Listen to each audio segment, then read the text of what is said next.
আলহামদুলিল্লাহ দোয়া করবেন, আল্লাহর কাছে শুকর আদায় করবেন। শুকর আদায় না করার নাম কুফরি, এই লোকটার দোয়া কবুল হয় না। আর শরীয়তে যেগুলো বেদাত বলেছে বেদাতগুলো ছেড়ে দেন।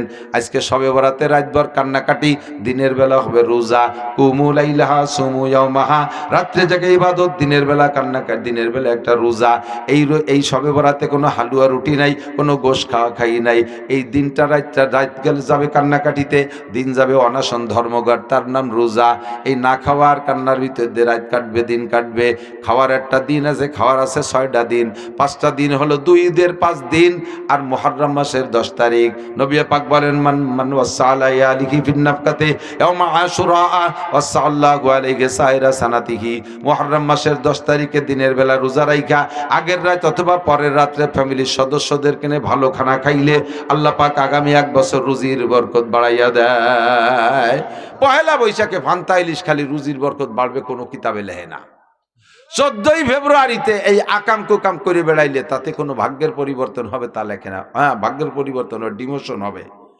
14ই ফেব্রুয়ারি যুবকরা তওবা করো, প্রতিজ্ঞা করো 14ই ফেব্রুয়ারিতে আমরা নোংরামিতে অংশগ্রহণ করব। ওই রাত্রে যত গুনাহ হবে, তুমি যদি শরীক হও, তুমি এমনি মাঠে গেছো, তুমি গুনাহ করো নাই, তবে ওই দলের সাথে শরীক হইছো, ওরা গুনাহ করিও যে পরিমাণ, তুমি না করিও সাথে থেকে সেই পরিমাণ পাবা। লক্ষ লক্ষ না হবে, আল্লাহ না করুক ওই রাত্রে, আল্লাহ হেফাজত করুক, বলেন আমিন। 31st নাইট মুসলমানের জন্য কোনো উদযাপনের রাত না।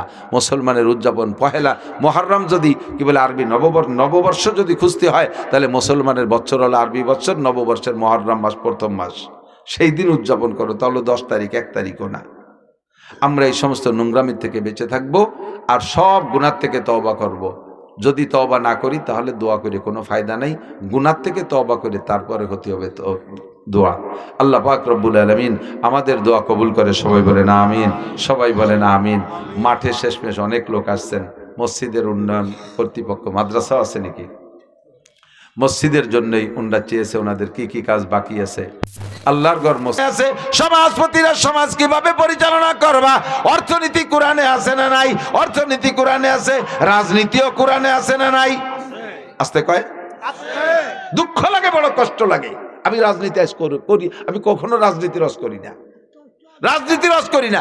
আমি আজ থেকে 30 বছর ধরে ওয়াজের মাঠে, কথা না বলি, 30 বছর আলহামদুলিল্লাহ ওয়াজের মাঠে। সবচেয়ে বেশি ওয়াজ করছি ফরিদপুর আর মাগুরা, এই 2 জেলায় সবচেয়ে বেশি ওয়াজ করি। এই বছর ফরিদপুর যে পরিমাণ, গ্রামে গ্রামে পাড়ায় পাড়ায় হয়ে গেছে।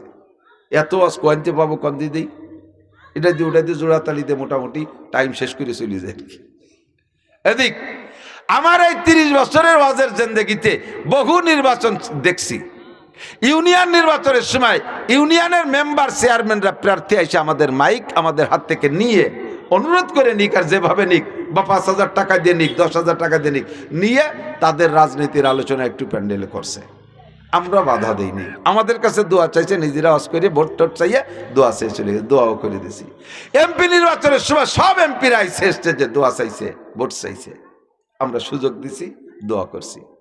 উপজেলার সময় উপজেলারা আসে, আমরা এতদিন ভোট চাই নেই, আপনাদের ভোট চার সুযোগ আমাদের ওয়াজের মাঠে করে দিছি। কিন্তু এই বছর আমরা হুজুররা একটু ভোট চাইতে গেলে, হুজুর ওয়াজের মাঠে রাজনীতি বাদ দেন, একদিন করছেন কে, একদিন করছেন কে? পক্ষে পড়লি জি জি, আর বিপক্ষে পড়ার সাথে সাথে মুখ চিপে ধরবেন। আবার তো মিনুনা বিবাজিল কিতাব অর্থাৎ ফুরুনা বিবাজ, কোরআনের যেটা ভালো লাগে মানবেন, আর যেটা ভালো লাগে না মানবেন না।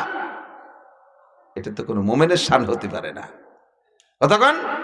তাহলে পাক্কা প্রতিজ্ঞা, আমরা হুজুররা আমাদের রাজনীতির ওয়াজের মাঠে হবে না। জীবনে কোনোদিন কোনো রাজনৈতিক নেতা স্টেজে এসে ভোট চাইতে পারবেন না। যার যার ফিল্ড তৈরি করে সেই ভোট চেয়ে বেড়াবে, ঠিক কি ঠিক না? যার যার ফিল্ড তৈরি করে সে ভোট চাবে। এখানে রাজনীতি না। তবে কোরআন শরীফ কি জন্য? শুধু তিলাওয়াত করার জন্য, নামাজে পড়ার জন্য না। 6টা জীবনকে গলার সংবিধান নিয়েছে কোরআন। হুদাল্লিন নাস, আগে বলছে হুদাল্লিল মুত্তাকিন, শুধু মুত্তাকিনদের। আবার ওই সূরা বাকারার মধ্যে কদ্দুর পরে যেখানে শাহরুর রমাদান আল্লাযী উনজিলা ফিহিল কুরআন হুদাল্লিন নাস, হিন্দু, বুদ্ধ, খ্রিস্টান, ইহুদ, নাসারা, গোটা মানব জাতির সুন্দর পথ চলার সংবিধান আল কোরআন। কথা বলেন ঠিক কি ঠিক না? কোরআনী সংবিধান যদি এই দেশে চালু হয়, তাহলে মুসলমানের চাইতে অমুসলমানরা সুবিধা পাবে বেশি। মুসলমান জিনা করলে তাদেরকে হত্যা করে ফেলতে হবে, মানে পাথর মেরে শেষ করতে হবে, অথবা 100 গুঁড়া মারতে হবে। আর হিন্দু বুদ্ধ জিনা করে ধরা পড়লে পারা তাদের ওই বিচার না, কারণ তারা তো কোরআন মানে না, কাজেই তাদের পর কোরআনের বিচার হবে না। মুসলমান চুরি করে ধরা পড়লে হাত কেটে দিতে হবে, হিন্দু বৌদ্ধ খ্রিস্টান চুরি করে ধরা পড়লে এই দেশের ভিতরে হাত কাটা যাবে না, কারণ তারা কোরআন মানে না।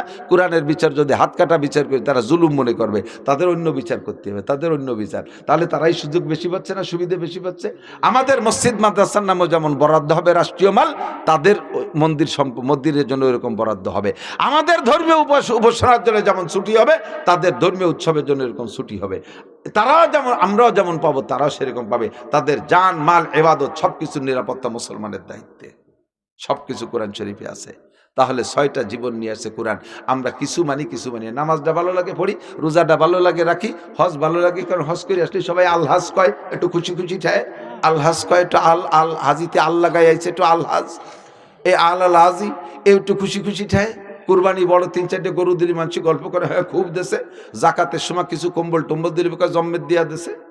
এই নাম আছে যে জায়গা, সেই জায়গায় একটু কাম করি। বাকি বহুত সংবিধান কোরআনে রয়ে গেছে, এগুলো মানো না বিদায় সবে বরাত সবে কদর না, কাবা ঘরের ভিতরে যাইয়া বসে দোয়া করলেও দোয়া কবুল হবে না। আগে কোরআন পড়ো আর কোরআনের পর আমলের চেষ্টা করো, কথা বলেন, তাহলে দোয়া কবুল হবে। নইলে 2 নম্বর তেঁতুল খাইছো, হোমিও ওষুধই কাজ হবে না। 3 नंबर दुआ कबूल ना हर कारण तो मुम्मत रसूल का दावा करते हो, लेकिन सुन्नत रसूल की पैरवी नहीं करते हो। रसूलेर उम्मत बोले दाबी करो, रसूलेर उम्मत। भाई आमादेर नबी के मुहम्मद रसूलुल्लाह बोलेन, आमादेर नबी के मुहम्मदुर रसूलुल्लाह सल्लल्लाहु अलैहि वसल्लम, ठीक ना? আমরা মুহাম্মদুর রাসূলুল্লাহর উম্মত, তো উম্মতে রাসূল বলে দাবি করি, লেকিন সুন্নতে রাসূলকে पैरवी नहीं करते हो। চুলের মধ্যে সুন্নাত নাই, মোছের মধ্যে সুন্নাত নাই, দাড়ির মধ্যে সুন্নাত নাই, টুপির সুন্নাত মাথায় নাই, পাগড়ির সুন্নাত দেখলে ক্রিটিসাইজ করি, পাগড়িওয়ালাদেরকে তালেবানরা জাকার মৌলবাদ বলে, জঙ্গি বলে আখ্যা দেই, জুব্বা দেখলে ঘৃণা লাগে, জুব্বাওয়ালাদেরকে ইত্যাদি ইত্যাদি বলে আমরা অনেক শক্ত কথা বলে তাদেরকে তিরস্কার করি।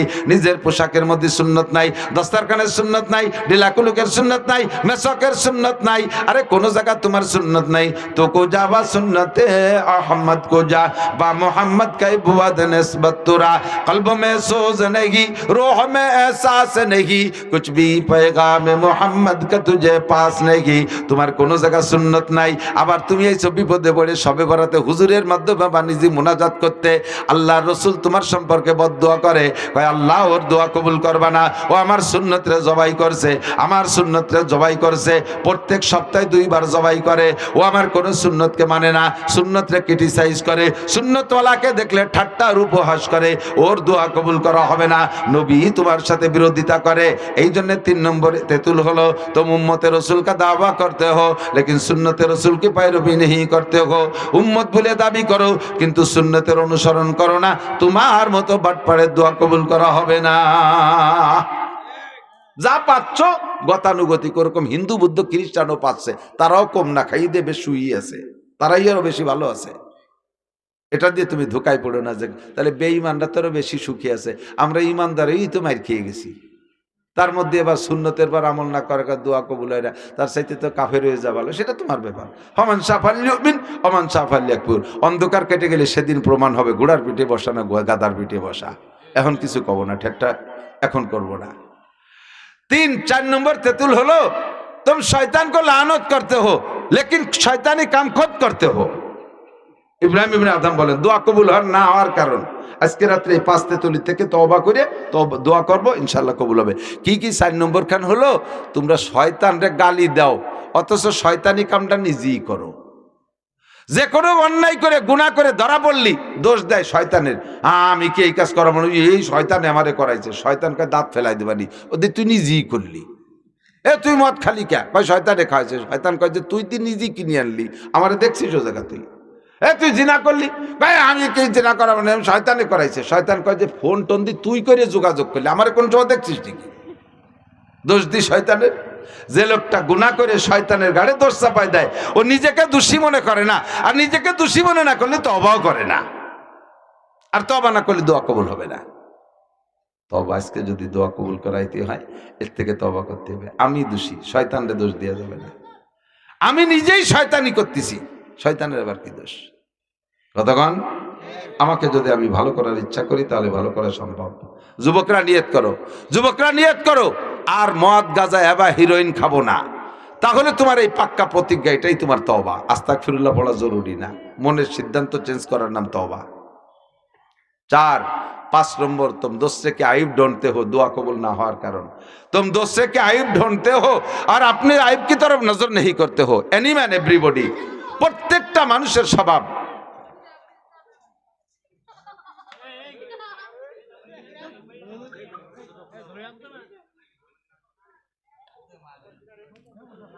লিফতা যে জায়গা যে ঘরের থেকে ফতোয়া দেয় যে রুমিতে, ওর নাম হলো দারুল ইফতা। আর সংসদ তো বোঝেন, তা বাংলাদেশের 4 দোকান হলো দুই উপাধি পাইছে, একটা হলো দারুল ইফতা আর একটা হলো মিনি সংসদ ভবন। সংসদ ভবনে এমপিরা সংসদ অধিবেশনে যা আলোচনা করে তার চাইতে পাকা পাকা অধিবেশন হয় 4 দোকানে। এর সাথ কিছু বোঝে না। হাসিনি একেবারে বেঈমান, খালেদা জিয়া মূর্খ, তারেক জিয়া একেবারে আবাল, ডাক্তার ইউনূস নুসু। এই দুনিয়ার তোরা কি এরকম? আমি ভ্যান চালায় আর ওই মাছ বেচে আর ওই যে কুদাল কোপায়, 3 পণ্ডিত বইছে। আর দেশে সব বড়কে দিয়ে দিচ্ছে। চেয়ারম্যান একটা আবাল, মেম্বারের কোনো বুদ্ধি নাই, এমপি একটা দামড়া, ও দলা হুজুর এই, ওই শফিক সাহেব এই, ও নাসির সাহেব এই।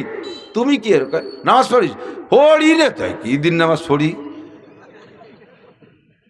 দাঁড়িয়ে রাখিস না, রাত হবো আসুক, সুদ ঘুষ খাইস, আছে একটু হালকা পাতলা,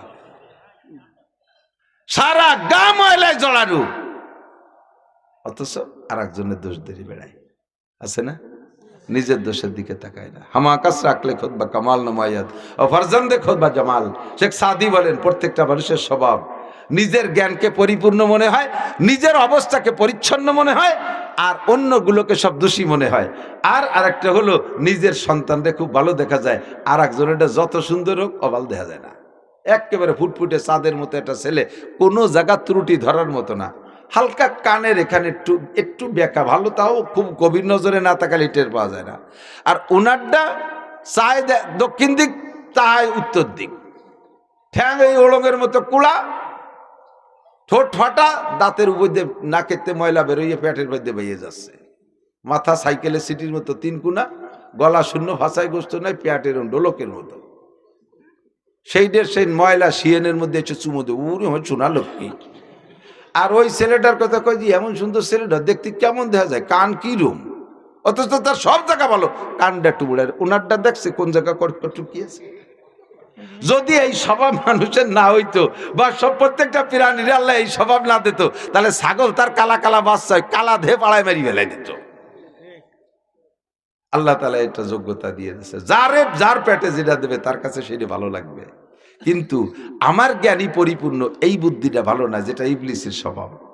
আনা খায়রুম মিনহু, আমি ভালো বুঝি, আমি জ্ঞানী, আমি বুদ্ধিমান, আর একজন কিছুই না। আমার হুজুর বলতেন, একজন রাস্তায় দাঁড়ায় রয়েছে, একেবারে গায়ের কাপড় সব খুলে পুরো ল্যাংটা, মাথা সুতো কাটি ফেলাই দিয়েছে, ল্যাংটা হয়ে দাঁড়াইছে। ওর সামনে দিয়ে একজন গামছা পরে কাঁচা দিয়ে হেঁটে যাচ্ছে। এই পুরো ল্যাংটালা গামছা পরালা রেখা, এই মানুষের মধ্যে ফরজ তরক করছিস কে? এর গায়ে কিচ্ছু নাই, ও তো গামছা বেরিয়ে হলে কাঁচা দে, গামছা একটু তো আছে ভরা। আগুলাকে ল্যাংটালা কাঁচা দেয়ালের গায়ে ফরজ তরক করছিস কে? সেম কোয়ালিটি বহু মানুষ এরকম আছে, এদের দোয়া কবুল হয় না। কেন? নিজেকে দোষী মনে করে না। তওবা করার জন্য, দোয়া কবুল করানোর জন্য আগে ফার্স্টের দায়িত্ব হলো নিজেকে নিজে অপরাধী জানেন। আমি গুনাহগার, আমি অপরাধী। যদি বলি যে ভাই দেশে বৃষ্টি হচ্ছে না কেন, তখন বলবে হুজুর দেশের মানুষ ভালো না, মানে সবাই খারাপ, খালি উনি একা ভালো হয়ে বৃষ্টি আনতে পারতেছে না। দেশের মানুষ ভালো না, নেতারা ভালো না, হুজুররা ভালো না, কৃষকরা ভালো না, খালি উনি একা ভালো, তাই একা ভালো থেকে কটুক বৃষ্টি আনতে পারবে। বলবেন কি বৃষ্টি হয় না কেন? হুজুর আমার দোষে বৃষ্টি হয় না। প্রত্যেকটা মানুষ বলতে হবে আমার দোষে বৃষ্টি হয় না। আমাদের কইতে গেলে আপনি সবাইকে দোষী মনে করতেছেন কেন? দরকার নাই। আমার দোষে বৃষ্টি হয় না। বেশি বৃষ্টি হচ্ছে কেন? এটা গজব আমার কারণে। করোনা হলো কেন? আমার কারণে। মহামারী কেন হলো? আমার কারণে। ঘূর্ণিঝড় কেন হলো? আমার কারণে। প্রত্যেকটা মানুষ যদি নিজেকে নিজে দোষী মনে করি, তাহলে তওবা করাও সহজ, আর সব মানুষ ভালো হওয়া সম্ভব। কিন্তু মুশকিল হলো আমরা সবাই বক্তা হয়ে গেছি, সবাই উপদেষ্টা। ওই যে মোল্লা জিয়ন রহমাতুল্লাহ আলাইহি বাচ্চা আলমগীরের সময় মোল্লা জিয়ন উনি খুব পাকা পাকা কথা বলতেন। আর উনি এমন এমন কথা বলতেন, মোল্লা জিয়ন মানে এই যে মিলাদ পড়া মোল্লা না, কওমি মাদ্রাসার সিলেবাসে উসুলে ফেকার সবচাইতে কঠিন কিতাব যে কয়টা তার ভিতরে একটা নুরুল আনোয়ার। এই নুরুল আনোয়ার লেখছে মোল্লা জিয়ন বাদশাহ আলমগীরের ধর্মমন্ত্রী, মন্ত্রী চলাকালে এই কিতাব লেখছে, যেটা সেই থেকে নিয়ে আজও পর্যন্ত দর্শে নিজামিতে পড়ায় এবং উসুলে ফেকার সবচাইতে মজার কিতাব নুরুল আনোয়ার। তো বহুত বড় আলেম, এমনি উপাধি হয়, যেমন আফগানিস্তান থেকে মোল্লা ওমর, মোল্লা কয়, মোল্লা ওমর মানে মিলা থোড়াইনি মোল্লা না, ওটা বেটা মোল্লা। তো ওই মোল্লা জিয়ন রহমতুল্লাহ আলাইহি মন্ত্রিসভায় বসলে উনারে যদি কেউ একটা কথা বলতো, উনি এমন জবাব দিত তাতে সে লজ্জায় আর বছরের মধ্যে উনার সাথে কথা বলতে সাহস পেত না। আর মোল্লা জিয়নের কাছে সবাই হারিয়ে যায়, বাদশাহ মাঝে মাঝে কথা বলতে যে হারিয়ে যায়। তা আজকে বাদশাহ মোল্লা জিয়নরে বলছে, মোল্লা বলেন তো আমার এই পুকুরি কয় গিলাস পানি আছে? আপনি তো এত ফাঁকা ফাঁকা কথা কন, আপনার মেজারমেন্ট হিসাব নিকাশ খুব কঠিন, বলেন তো পুকুরি কয় গিলাস পানি আছে? না বলতে বলি পরে আজকে কিন্তু সব এমপি মন্ত্রীর হাতে তালে জি স্যার ঠিক হয়েছে, আজকে মোল্লা ধরা খাইছে, বলাই লাগবে পানি কয় লাগবে, এই গিলাস পুকুরি কয় গিলাস আছে পানি? হ্যাঁ, মোল্লা জিওর কাছে স্যার গিলাসটা কটুক তা তো করেন নেই, গিলাস তো ছোট বড় কত পদের আছে। কয় তার মানে? কয় হ্যাঁ, যদি গিলাসটা পুকুরির সমান হয় তাহলে এক গিলাস মানে কয় গিলাস, আর গিলাসটা যদি পুকুরির অর্ধেক হয় তাহলে 2 গিলাস। এইভাবে গিলাসের আইডিয়া না দিলে আমি কিভাবে মাপবো? মন্ত্রী কয় ইয়ে হুজুরে আটকানো যাবে না, মোল্লারে আটকানো যায়, কঠিন মোল্লা, এ মোল্লা সে মোল্লা না। এখন বলতেছে, মোল্লা বলেন তো দেশে রুগী বেশি না ডাক্তার বেশি? দেশে রুগী বেশি না ডাক্তার বেশি? পুরো পরিষদের কাছে জিজ্ঞেস করতে সবাই বলতেছে, স্যার ডাক্তার তো আমাকে আব্দুল খালেক ডাক্তার, আর ওই পাশে জামাল ডাক্তার, ওই পাশে আছে হরিভদ্র ডাক্তার, এর ডাক্তার তো 4 বছর, রুগী তো সব। তো এইবার মোল্লারে জিজ্ঞেস, মোল্লা বলেন তো আপনি বলেন তো। মোল্লা কইতেছে, স্যার দেশে ডাক্তার বেশি রুগী কম। এটা বাচ্চারও মাইন্ডের সাথে মিল হয় নাই, ওনার আকীদার সাথে মিলে নাই। বাচ্চা বলে কি বলেন, আমরা তো মানুষের মধ্যে তো সবই তো সুস্থ, এর মধ্যে ডাক্তার তো আমরা কেউ না, তা আপনি বলেন ডাক্তার বেশি রুগী কম? এ প্রমাণ না করতে পারিবেরা কিন্তু সামনে আরো কঠিন আছে। তো 2-3 দিন অধিবেশনে আসে না মোল্লা জিয়ন ইচ্ছাকৃতভাবে। পরে খবর দিয়ে আনছে, এই চাদর গাই দিয়ে বগলের মুসৈরি আইছে, অফিসে ঢুকছে সংসদ ভবনে। মোল্লা কি খবর? ঢুকছে যখন সেই সময়, মোল্লা কি খবর? 3 দিন আসে না, কয় স্যার বগলে 20 ফোড়া, এর জ্বালায় চাটাচ্ছে কামড়াচ্ছে, হলেও না ফাটেও না, মহা বিপদে আছি, এই জন্য আসতে পারে। এই বলতে বলতে এমপি একজন বলতেছে, কচুর পাতা বাইটিয়ে লাগালি পাইকে যায়। একটু আগলে আর একজন বলতেছে, না ওই মুসুরির ডাল বাইটিয়ে লাগালিও সেরে যায়। আর একটু আগলে আর একজন বলতেছে, কয় যে কবুতরের পায়খানা লাগলেও ফাটে যায়। এরপরে বাদশা নিজের দ্বারে গেলে বাদশাহ বলতেছে, তাও হয়, আবার নাকের শিয়েন একটু লাগালিও সেরে যায়। এখন উনি বগল ছাড়িয়ে দিয়ে কয়, স্যার বগলে ভোড়া টোড়া কিছু না। আমি বলে তাই প্রমাণ দেন, আমি রুগী, আমি একা, আর এ জায়গার আমরা সব কয়জন ডাক্তার। দেশে রুগী বেশি না ডাক্তার বেশি? এবার জিজ্ঞেস করছে, দেশে ফতোয়া চানেওয়ালা বেশি না দেনেওয়ালা বেশি? তাও মোল্লা কয় ফতোয়া দেনেওয়ালা বেশি, ফতোয়া চানেওয়ালা কম। মশলা চার দোকানে আমরা উলামায়ে কিরাম বসা আছি, আমার কাছে মশলা জিজ্ঞেস করছে, ভাইজান হুজুর এই মশলাটা কি হবে? পকেটে মোবাইল রয়েছে, বন্ধ করতে মনে নাই, এই নামাজে দাঁড়াইলে তো রিংটন শুরু হয়ে গেছে, কেউ ফোন দিয়েছে, বাঁচতে দাঁড়িয়েছে, এই মুহূর্তে কি করতে পারি? ফতোয়া চাইছে আমার কাছে, আমি ভাবতেছি যে কিভাবে বলবো। বাপতি বাপ রে বাপ, 20-22 জন ছেলে চার দোকানে বিড়ি খা মুক্তি, ফকা ফক ফতোয়া দিয়া শুরু করে দিয়েছে, বিড়ি দুমার মশলা একসাথে বাড়িতে তালে রয়েছে। কতক্ষণ মোল্লারে কোনোভাবে আটকাতে পারে, একটু কই আর কি মজার কথা, মোল্লারে কোনোভাবে আটকাতে পারে না। লাস্টে একদিন মোল্লা মন্ত্রীদের ওনার আড়ালে সব এমপিদের মন্ত্রীদের বলছে, কালকে সবাই একটা ডিম নিয়ে আসবা। এ মোল্লারে তো ঠগাতেই পারি না, যা কই তাই দিয়ে ছাড়াই চলে দেখায় দেয়। কালকে সবাই একটা ডিম আনবা, পাশার নিচে থুয়ে গোপনে বসে থাকবো, একটা কায়দারে বসা যাতে ভেঙ্গি চুরে না যায়, এ খবর যেন মোল্লা জানে না। মোল্লার তো দেরি হয়ে আসে, আমি রাগারাগি করে বলবো যে সবাই মুরগির মতো পিছে টানেন, ডিম পাড়েন সবাই। তো সবাই ভাষা চলতে ডিম দেখাবেন, মুরগি মোল্লা তো দেখাতে উনি তো জানেন আনবে না। কালকে এই ডিম প্রদর্শনীতে একটা ঠগানো দেওয়া হবে মোল্লারে। তো সবাই এরকম পাশার নিচে ডিম থেকে বসে রয়েছে, মোল্লা আইসে পরে। এখন বাদশা কৃত্রিম সাজানো নাটক, আপনাদের দ্বারা কিভাবে দেশ চালাবো, এরকম খালি মুরগির মতো পিছে টানেন, আপনারা মুরগির মতো ডিম পাড়েন। বললি ভাষার তলেতে ডিম একটা বাইরে সবাই দেখাইছে যে স্যার এই যে ডিম। আর মোল্লার তো ডিম নাই, মোল্লা দাঁড়াইছে, আর মোল্লা বুকা সাজি গেছে, মোল্লা কি ব্যাপার ডিম দেখান না কেন? এর মধ্যে মোল্লা ডাক করছে কুকুক কুক। তার মানে কয় স্যার এতগুলো মুরগিতে ডিম পারলে একটা মোরগ না থাকলে তো ডিম বাওয়া হয়ে যাবে না, আমি মোরগ। মন্ত্রীরা কয় স্যার আজকে হাতে ধরে ঠকালেন, ইয়ার দরকার ছিল। সবসময় বলদ বানালি হবে না।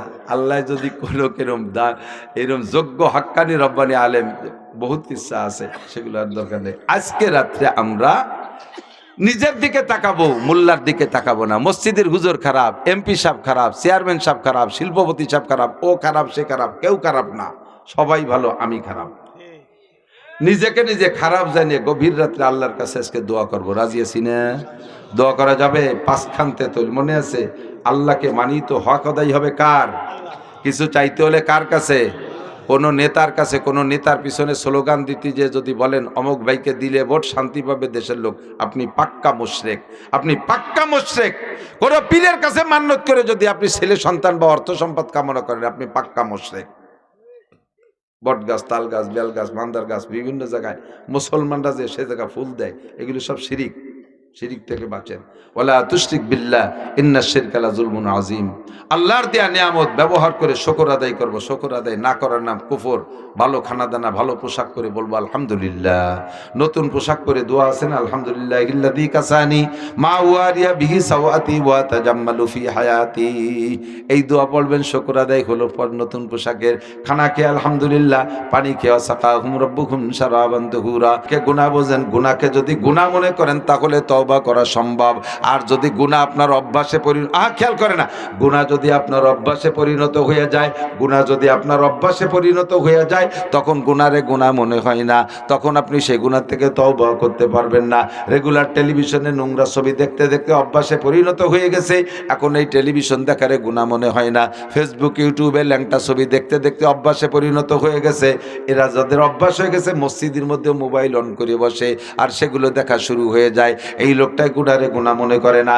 যারা রেগুলার সুদে কারবারের মধ্যে আছে, সুদ খাইতে আছে, খাইতে খাইতে সুদই তাদের ইনকাম সোর্স হয়ে গেছে, সুদে ব্যবসা, ওই লোকটা সুদরে এখন গুনাহ মনে করে না, ও গুনাহ থেকে তওবা করবে না। যেই লোকটা চাকরির জীবনে ঘুষ খাইতে খাইতে অভ্যাস হয়ে গেছে, ঘুষই তার আয়ের মোটা ইনকাম সোর্স মনে করে নেছে, বেতনরে অতটা গুরুত্ব দেয় না, ওটা তো অনায়াসে অ্যাকাউন্টে ঢুকে যাবে, ঘুষ কিভাবে পাওয়া যাবে এই ঘুষের জন্য হন্য হয়ে পাগলের মতো ঘুরতে থাকে। ঘুষ খাইতে খাইতে অভ্যাস হয়ে গেলে এই লোকটা আর ঘুষে গুনাহ মনে করে না, ওটা তার ইনকাম সোর্স মনে করে এবং বিভিন্নভাবে যুক্তি আর দলিল পেশ করে নিজে নিজে যে এটা তো আমার চাকরিস্থলে, কর্মস্থলে, এটাও তো আমার পরিশ্রমের বিনিময়ে খাচ্ছি, এইভাবে দলিল বানায় হালাল মনে করে। ওই লোকটা কোনোদিন ঘুষের থেকে তওবা করবে না। জিনা করতে করতে অভ্যাস হয়ে গেছে, ধরা পড়ে না, আল্লাহ ধরাই দিচ্ছে না। আল্লাহ কা ইন্না বাচ্চা রাব্বিকা লাশাদীদ সানাস্তাদরিজুকুম মিন হাইসু লা ইয়াহতাসিব সানাস্তাদরিজুকুম মিন হাইসু লা ইয়ালামুন। আল্লাহ পাক বলেন ফামাইকিলিল কাফিরিনা আমহিলহুম রুয়াইদা। গুনাহ করার সাথে সাথে আমি অ্যাকশনে যাই না, গুনাহ করার সাথে সাথে অ্যাকশনে যাই না, আমি সুযোগ দেই দেখি বান্দা স্বেচ্ছায় তওবা করে কিনা। যদি তওবা করে আর ফেরেশতাদেরকে লিখতেও দেই না। যখন গুনাহ করতে করতে সীমা লঙ্ঘন করে তখন আমি আর না ধরে পারি না। হে যুবক, আবাল, বৃদ্ধ, বনিতা, নারী আর পুরুষ মনে রাখবা, আর আল্লাহ পাক যেদিন ধরে, আল্লাহর হাত থেকে কেউ ছুটতে পারে না। এই কথা বলেন ঠিক কি ঠিক না?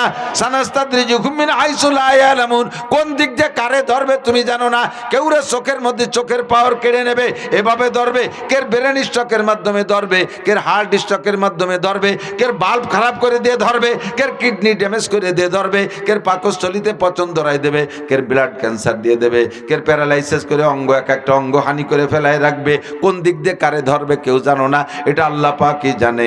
আল্লাহ কয় গুনাহ করো আর সাথে করেই যাচ্ছ, মনে করতেছ তাৎক্ষণিক আমি কোনো অ্যাকশনে যাচ্ছি না বিদায় তুমি এটাকে বৈধ মনে করছো, মনে করতেছো যে গুনাহ করলে কি হয়, কতই তো করলাম কিছুই তো হলো না। বান্দারে যেদিন হবে সেদিন তুমি বাঁচতে পারবা না, ধরবে যেদিন। বহুত জনকে ধরিয়ে দেখাইছে। দুঃখের বিষয় হলো মানুষ এগুলো প্রক্ষেপ করে না। আল্লাহ কিসসাগুলো বলেন এ ফাতাবিরু ইয়া উলিল আবসার, নমরুদরে কিভাবে ধরছি কিসসাটা শুনে ওখান থেকে উপদেশ গ্রহণ কর। ফিরাউনরে কিভাবে মারছি কিসসাটা শুনে উপদেশ গ্রহণ কর। তার মানে তুই ফিরাউনি স্বভাব ছেড়ে দে। কার সাদ্দাদরে কিভাবে মারছি কিসসাটা শুনে সেখান থেকে উপদেশ গ্রহণ কর। বর্তমান বিগত অতীত সবকিছু দেখেন, এরকম বহুত ঘটনা আল্লাহ ঘটায় দেখাইছে। বহুত প্রভাবশালী সমাজ নেতা, সমাজের বহুত প্রভাবশালী মাতুব্বারদেরকে দেখেছি জীবনের শেষ দিক যায় স্টক করে পড়ে রইছে, পেশাব পায়খানা একসাথে গুলাই ফুলাই নইছে, নিজের ভাত কটা নিজে হাদ্য ধরে মুখে উঠাই খাইতে পারে না, মসজিদে নামাজ পড়তে যাইতে পারে না, আউ মাউ খাও মাওয়ারে কথাটাও ক্লিয়ার করে বলতে পারে না। এরকম জালেম, এরকম অন্যায় বিচারক মাতুব্বারদেরকে দেখছেন কি দেখেন নাই? বহুত চাকরিজীবীকে দেখেছি ডিপার্টমেন্টে চাকরি করছে, ডিপার্টমেন্টের নাম বলবো না, চাকরি যতদিন করছে ততদিন শক্তি খাটায় সব কামাই করে আসছে। বাড়ি আসার পরে শেষ দিক দিয়ে 5-7 বছর প্যারালাইসিসে পড়ে রয়েছে, হাত দুটো অচল, পা দুটো অচল, বড় অসহায় হয়ে পড়ে আছে। আল্লাহ কয় কখন কারে ধরবো আমি জানি। ও বান্দা সুযোগ আছে, আজকে রাত লাইলাতুল বরাত, আয় সবাই আয় সবাই আয়, 7 বার আগার তওবা শেখাস্তি বাজা, ভয় নাই 100 বার তওবা করেছিস আর ভঙ্গ করেছিস। আমি আল্লাহ পাক দরজা খুলে রেখেছি। কুল ইয়া ইবাদিয়াল্লাযীনা আসরাফু আলা আনফুসিহিম লা তাকনাতু মির রাহমাতিল্লাহ ইন্নাল্লাহা ইয়াগফিরুদ যুনুবা জামিআ ইন্নাহু হুয়াল গফুরুর রহিম। জীবনে যত গুনাহ করেছো নিরাশা হয়ে যেও না, আমি আজকে ক্ষমার দরজা খুলে দিয়েছি, বান্দা চলে আসো, তোমার সব গুনাহ মাফ করে দিয়ে আর একটা বোনাস দিয়ে দেব অতিরিক্ত। তুমি যদি খালেস তওবা করো যে গুনাহ করছি তো আর করব না, ছাড়ছি তো আজকে ছেড়েই দিছি আর কোনোদিন করব না এই গুনাহ, তাহলে এমন তওবার বিনিময়ে তোমার বিগত জীবনের সব গুনাহগুলো আমি আল্লাহ তাআলা নেকি দ্বারা বদলাইয়া দেব। খেয়াল করতেছেন? তওবা করা যাবে? তওবা করা যাবে সাথে ইনশাআল্লাহ কইলে তওবা হবে না। তার মানে আজকে করব না, ইনশাআল্লাহ কোনো একদিন করব, এর নাম তওবা না। গুনাহ থেকে তওবা করেই ফেললাম, গুনাহ করবই না, পাক্কা প্রতিজ্ঞা। গুনাহ কি এটা আপনার জানতে বাকি নাই। গুনাহ কি জানেন না এমন কোনো মানুষ নেই। আর নেকি কিসে হয় তাও জানেন না, সাবালেগ নারী আর পুরুষ কেউ বাকি নাই, সকলেই জানেন। নেকের কাজ ছাড়বো না, গুনার কাজ করব না, পাক্কা তওবা আজকে রাত্রে করেন, তাহলে আল্লাহ পাক রব্বুল আলামিন আমার আপনার সব গুনাহ পিছনের মাফ করে দেবে। কয় কত মাফ করবে হুজুর, কত মাফ করবে? কি পরিমাণ যে করছি, আমি এত গুনাহ করছি তা আমি আর আল্লাহ ছাড়া কেউ জানে না। আপনি তো জানেন না, এই জন্য আমার ভয় লাগতেছে। আল্লাহ কয় না, নবী পাক বলেন তোমার গুনার সংখ্যা যদি হয় কাদাদি আওরাকিল আশজার, পৃথিবীতে যত গাছ আছে আর এতে যত পাতা আছে গুনিয়ে সারা যাবে, এত সংখ্যাও যদি গুনাহ হয়। কাদাদি রমালিল আর, জমিনে যত বালুকণা আছে এত যদি হয় গুনাহ, এটা কি সম্ভব গুনাহ? এরপরে বলে কাদাদি জাবাদিল বাহার, দুনিয়ায় যত পানি আছে পানিকে ভাবে বাতাসে উড়াই দিলে কণা কণা হয় না, এতে যত কণা হবে এত সংখ্যাও যদি গুনাহ হয়। এমনকি 3টে মিলে যত সংখ্যা হবে, আজকে তুমি খালেস দিলে তওবা করো, এই গুনাহ যা করছি আর করব না, এই গুনাহ যা করছি আর করব, এভাবে পাক্কা প্রতিজ্ঞা করে যদি সামনে ফাআমিলা আমালান সালিহা নেক আমল করতে থাকেন গুনাহগুলো ছেড়ে দিয়ে, আল্লাহ পাক বলেন ফাউলাইকা ইউবাদদিলুল্লাহু সাইয়্যাতিহিম হাসানাত, এই 3 প্রকারের যত গুনাহ আছে সব গুনাহ নেকি হয়ে যাবে। হযরত আবু বকর আর ওমর দুইজনের একটা ঝগড়া। উমর রাদিয়াল্লাহু তাআলা আনহুকে আবু বকর যাইয়ে বলতেছে, দোস্ত আজকে একটা আয়াত শুনে আইছি হুজুরির কাছে, মজার কথা, একটা আয়াত শুনে আইছি, এই আয়াতের দৃষ্টিকোণ থেকে আমি হিসেব নিকেশ করে পাইছি ওমর তোমার নেকি আমার চাইতে বেশি। এরা কয় আবু বকর, কারে কয়? ওমরকে বলেন তোমার নেকি আমার চাইতে বেশি, তুমি আমার চেয়ে ভালো। এটা হলো সাহাবায়ে কিরামদের তর্ক। আর আমাদের তর্ক কি, আরে ওটা মানুষ, ও কি ওর তবলিগি গিলি কি হুজুর হয়ে যায় নাকি, আর হুজুর হলি কি বিশ্বাস হয়ে যায় নাকি, ও আমরা নামাজ না পড়লেও বহু হুজুর গেছে ভালো আছি। এরকম কিছু নেককার মানুষ আছে না? আমরা নামাজ না পড়লেও বহুত হুজুর গেছে, ভালো আছি। যে নিজেকে নিজে এতটা ভালো বলে আত্মতৃপ্তি মনে করবেন, সে কখনো আর সামনের দিকে উজতি পারবেন না, ভালোর দিকে যাতে পারবেন। আপনি তো মনে করতে আমি অনেক ভালো আছি। আর সাহাবায়ে কেরামদের স্বভাব, তুমি ভালো আমি ভালো না, আমি তোমার চেয়ে কম। আবু বকর কয় উমর রে ভাই তোমার নাকি আমার চেয়ে বেশি। হযরত ওমর কয় ভাইজান এই যা কন্টেন্ট এক হইয়েন না, আপনি কোথায় আবু বকর আর আমি কোথায় ওমর, এটা হিসেব বলো নাকি? কাজে পাগল, আমার কাছে দলিল আছে, তোমার নাকি আমার চেয়ে বেশি, এর দলিল আছে। কি দলিল? আজকে হুজুরির থেকে আয়াত শুনেছি, মনে নগদ নাজিল হয়েছে, যে ব্যক্তি গুনার থেকে তওবা করে আর সামনে নেক আমলের প্রস্তুতি নেয় আর নেক আমল করে, আল্লাহ তাআলা তার গুনাহ মাফ করে দিয়ে সমস্ত গুনাহ সংখ্যা পরিমাণ নেক আমল দিয়ে ভরপুর করে দেয়। তো তুমি একসময় কাফের ছিলে, আমি একসময় কাফের ছিলাম, তা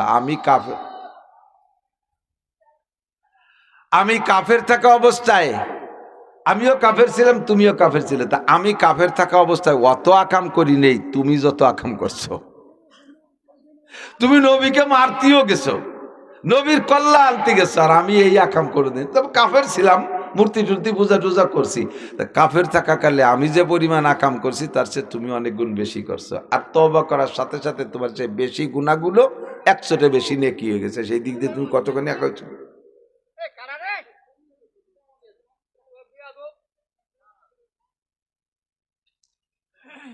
আল্লাহ, এই বেশি চিল্লে পাল্লা হইল না, হই হুল্লা করো না, তাহলে কিন্তু বদনাম বাড়ি পর্যন্ত ফাটাই দিবানি। বুঝবানি যে তোমাকে মারা ভালো না, তোমাকে তেমনটা কিছু করলাম না। ভালো মার সন্তান হলি ভালোভাবে চলাফেরা করবা।